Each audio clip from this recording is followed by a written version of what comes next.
का पहला ऐसा प्रधानमंत्री है, सत्ता में आने से पहले इसका एक ही तगमा था कि जिनका पजामा ऊपर था उनसे कहा नीचे करके पहन लो इसे।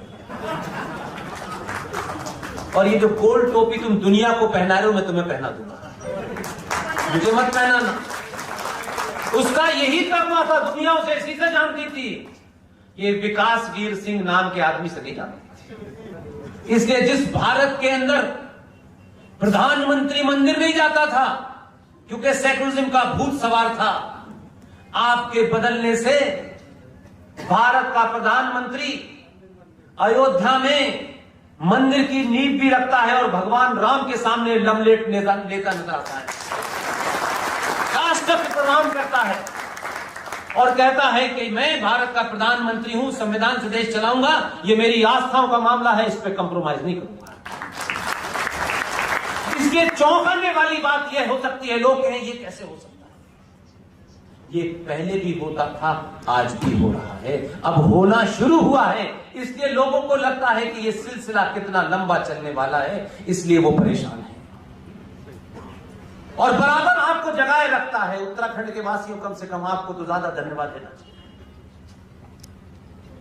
वहां उत्तर प्रदेश से चलता है, उसे लगता है कि कुछ लोग अभी नहीं जगे तो केदारनाथ में आके बैठ जाता है, फिर दोबारा दिखाता है मैं हूं प्रधानमंत्री हूं भारत राष्ट्र का, इस राष्ट्र के प्रति मेरी जिम्मेदारी है, देश संविधान से चलेगा, चला रहा हूं, उसमें कोई बेईमानी नहीं कर रहा, मैं जो योजनाएं देनी चाहिए वो दे रहा हूं। लेकिन राष्ट्र अगर कमजोर होगा तो लोग मुझे प्रधानमंत्री तो इस देश में बहुत हुए, इसलिए याद करेंगे कि मैंने राष्ट्र को बचाया। इसलिए तिलक लगा करके 4-4, 5-5 घंटे पूजा करना ये सेकुलरिज्म के खिलाफ नहीं है, ये उसकी अपनी पहचान है और यही राष्ट्र की पहचान है। यही ताकत है कि जिनके बाबा नाना यहां इस देश में राष्ट्रपति रहे, जिनके पिताजी गवर्नर रहे, इंदिरा गांधी की वजारत में कई वजीर रहे, उनके बेटे ने ऐसे ही नहीं सवाल खड़ा किया है कि ये हिंदू धर्म और हिंदुत्व में फर्क है। इतना गूढ़ सवाल नहीं था ऑक्सफोर्ड से पढ़ के आने वाले के कि वो क्या पूछना चाहते थे। उन्होंने पूछा, उन्हें जवाब मिल गया तबीयत से। इसलिए इसमें कोई बहुत बड़ी परिभाषा नहीं देनी, कोई ज्ञान नहीं देना। ये कोई पंडित जी आएंगे वो बताएंगे, उनसे सिर्फ कहिए भगवान राम के मंदिर की आधारशिला रखना, मंत्रों से उच्चारण करना और दंडवत होके मंदिर के सामने लेटना, इसे हिंदू धर्म कहते हैं। और अयोध्या से उठ करके दिल्ली पहुंचना और बालाकोट में घुस करके आतंकियों को मारना, इसे हिंदुत्व कहते हैं।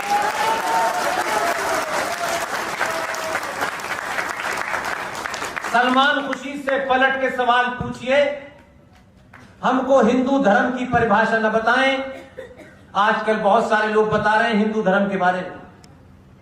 सलमान खुशी से पूछिए, इस्लाम और मुसलमान की परिभाषा बताओ, कौन से इस्लाम की तुम बात कर रहे हो, जिस इस्लाम के तहत प्रॉफिट मोहम्मद के दामाद इमाम अली की हत्या मस्जिद में सुबह फजर की नमाज के वक्त की गई, जिस इस्लाम के मानने वालों ने प्रॉफिट मोहम्मद की बेटी बीवी फातिमा के घर में आग लगाकर दरवाजे के नीचे जला के मार दिया, जिस इस्लाम के अंदर प्रॉफिट मोहम्मद के नवासों को करबला के मैदान में भूखा प्यासा रखा और उनकी हत्या कर दी गई, तुम बताओ कि कौन सा इस्लाम है और कौन सा मुसलमान है, पहले यह तय करो। हमको मालूम है हिंदुत्व क्या है और हिंदू धर्म क्या है। बताओ, प्रॉफिट मोहम्मद के खानदान, अली के खानदान के लोग, हसन हुसैन के खानदान के लोगों की औरतों की शाम की गलियों में उनको नंगा घुमा करके नेजों पे उनकी गर्दनें लटका करके चलने वाला इस्लाम है? अली का इस्लाम है? अबू बकर का इस्लाम है? कौन सा इस्लाम है? ये तुम बताओ, पहले हमसे मत पूछो। हमें मालूम है इस्लाम क्या है, हमें मूर्ख मत समझो। हिंदुत्व के बारे में परिभाषा में तुम्हारी नस्लें दर नस्ल चली जाएगी, तुम हिंदुत्व समझ नहीं पाओगे। तुम्हारा हिंदुत्व उसी दिन मर गया था। तुम तो उसी दिन हिंदुत्व को मार चुके थे जब 2 रुपए किलो चावल और तलवार की जोर पे तुमने शलवार पहन ली थी। तुम हमें बताए, हमारे पूर्वज जब भी बहादुर थे, आज भी बहादुर थे। हमने मरना पसंद किया, गुरु गोविंद सिंह के बच्चों ने दीवार में चिन्हना पसंद किया, लेकिन हमने अपनी आस्था नहीं छोड़ी। इसलिए हम उनके वंशज हैं। हमें मत डराना गलती से। जिसे डराया उसने इतना डराया कि जहां प्रॉफिट मोहम्मद पैदा हुए, जहां से इस्लाम निकला, आज वही इस्लाम के मानने वाला मुल्क कह रहा है कि ये पूरी दुनिया में दंगा फसाद करने वाले तबलीगी जमात पे आज से हमेशा के लिए बैन लगेगा। और आपकी ताकत होनी चाहिए, डराने का हुनर आना चाहिए। हंसते भी रहें और सामने वाले को डर भी लगता है। जरूरी नहीं है कि गाली दे दे के डराना होता है। जिस आदमी को डरा रहे थे, जिसके बारे में यहां से कुछ लोग यूएनओ जाकर के कह रहे थे इसको वीजा मत देना,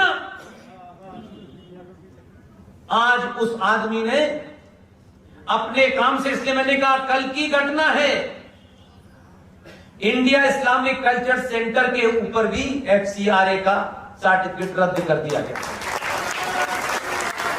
खबरें तो कम से कम अपने मतलब की पढ़ा करो यार, अपने मतलब की तो पढ़ा करो यार। इसलिए उसने काम करना जमीन पे ज्यादा इंपॉर्टेंट समझा, तो उसे मालूम था कि हमारे लोग सिर्फ भारत माता की जय का नारा लगाते हैं, इसको बचा के रखिए, अभी समय नहीं आया। यही कारण है उसके डरने से। ये देश का पहला ऐसा प्रधानमंत्री है, सत्ता में आने से पहले इसका एक ही तगमा था कि जिनका पजामा ऊपर था उनसे का नीचे करके पहन लो इसे। और ये जो गोल्ड टोपी तुम दुनिया को पहना रहे हो, मैं तुम्हें पहना दूंगा, मुझे मत पहनाना। उसका यही तगमा था, दुनिया उसे इसी से जानती थी। ये विकास वीर सिंह नाम के आदमी से नहीं जानती थी। विकास तो सदियों से हो रहा है, बहुत दिन से हो रहा है। विकास की किसे चिंता है इस दुनिया में? आप जिस दिन सनातनी हो जाएंगे, विकास पीछे पीछे भागेगा आपके। इसलिए उसी आदमी को कई सेकुलर प्रधानमंत्री आए, एक पुर्तगाल गए थे 1995 में, वहां कुछ गुजरातियों ने एक छोटा सा मंदिर बनाया, उनसे कहा कि सर आप इसका इनॉग्रेशन कर दीजिए, कि पुर्तगाल का प्रेसिडेंट वहां मौजूद था। उन्होंने कहा नहीं, मैं सेकुलर स्टेट का प्रधानमंत्री नहीं करूंगा। 95 से 2014 का बदलाव देखिए, जिसके दामन पे ये दाग था कि ये 2002 का हीरो है।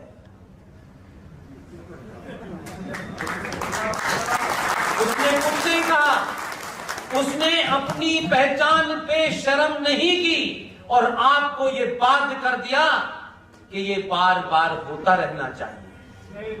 और आपको जब ये लगा कि ये कुछ वो कर रहा है जो आज से 100 साल पहले होना चाहिए था, आपने बड़े मुश्किल से अपने हीरोज की शक्लें बदली हैं। क्योंकि आपके पास हीरोज तो सुभाष चंद्र बोस भी था, उस वक्त तिलक भी थे, उस वक्त पटेल भी थे, लेकिन आपने किसी कायर डरपोक को अपना राष्ट्रपिता चुन लिया।